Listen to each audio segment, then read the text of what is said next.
Ош шаарындагы 400 жеке турак жай мэриянын сунушу менен борбордук жылуулук системасынан ажыратылды. Жеке сектордагы тургундар кыш келерде күн мурунтан эскертүүсүз жылуулуктан ажыратылгандан нааразы болуп, Ош шаардык прокуратурасына арыз менен кайрылуу үчүн кол топтоп жатышат. Баягы осенне зимний периоду 18-19 жылдарга даярдыктарды көрүү жөнүндө токтом чыккан. Ошондо ушул ал токтом ушундай чыккан. Экономикалык отраслындагы иш-чараларды жүргүзүү жана населенияны даярдоо деп чыгат. Биз ошо калкка киребиз да. Ошонун баардыгы бүттү, даярдыкты бердик деп анан тиги беришкен болуш керек менимче отчет. Ошого карабастан сезон башталганда кылып. Бул баардыгы мыйзам актыларына туура эмес, каршы келет да. Эскерте кетсек, мындан 10 чакты жыл мурда жылуулук берүүнүн сапаты начар болгон үчүн Оштогу абоненттердин көпчүлүгү борбордук жылытуу тутумунан баш тарткан болчу. Кийинчерээк 2008 жылы ошол убактагы кала бийлигинин демилгеси менен жеке сектор менен көп кабаттуу үйлөрдү кайрадан борбордук жылуулук берүү системасына кошуу иштери массалык түрдө жүргүзүлгөн. Ал эми быйыл 30 октябрда Ош шаардык кеңештин сессиясында кала башчысы жеке үйлөрдү жана коммерциялык объектилерди тесттен ажыратуу сунушун келтирген. 1-ноябрь күнү 400 үй борбордук жылытуу тутумунан эч бир эскертүүсүз ажыратылган. Биздин милдет соц объектилерди, мектептерди, бала бакчаларды, детдомдорду, анан көп кабаттуу үйлөрдү ысытып бериш керек да. Азыр айтып атат, ошо 400 үйдүн бир өкүлдөрү келиптир да.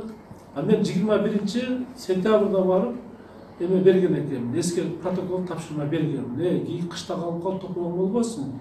Эгер мощность жетсе, ошо тестти реконструкция кыла турган болсо, баардыгын ошо өткөрө турган болсо, анда шаардагы көп кабаттуу үйлөрдө жалп түшпөй турган болсо, себестоимость менен договор түзүп берип, ошо төлөп берсе, анда туташтырса болот да.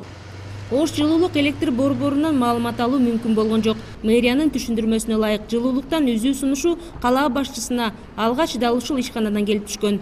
Көп кабаттуу үйлөр жыл өткөн сайын көбөйүп, жогору кабаттагы батирелерге жылуулук жетпей калып жатканын маалымдаган экен. Адистер жеке үйлөрдү борборлоштурулган жылытуу тутумунан бөлүп салуу сунушун кылып, натыйжада мэр протоколдук тапшырма берген.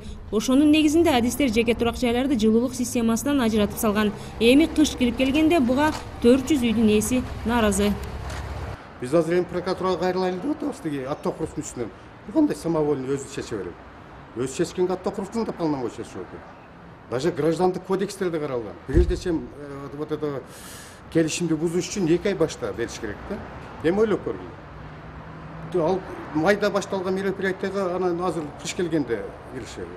Эгер айтканда мүмкүн башка альтернативный варианттарын чечмекпиз. Мисалы үчүн трехфазный токко азыр уруксат берип атпайбы. Мүмкүн ошого бул турушу менен эле элге каршы эле тура. Наразы тарап бүгүн өз үйлөрүн жылытуу тутумуна кайрадан кошуп, мыйзам чегинде укуктарын коргоп берүү талабы менен мэрияга барышып, кала башчысына жолугушууну талап кылышты. Ошондой эле Ош шаардык прокуратурасына арыз даярдап, кол топтоп жатышканын маалымдашты. Гүлжан Алтмышбаева, Бекжан Токтосунов, НТС Ош.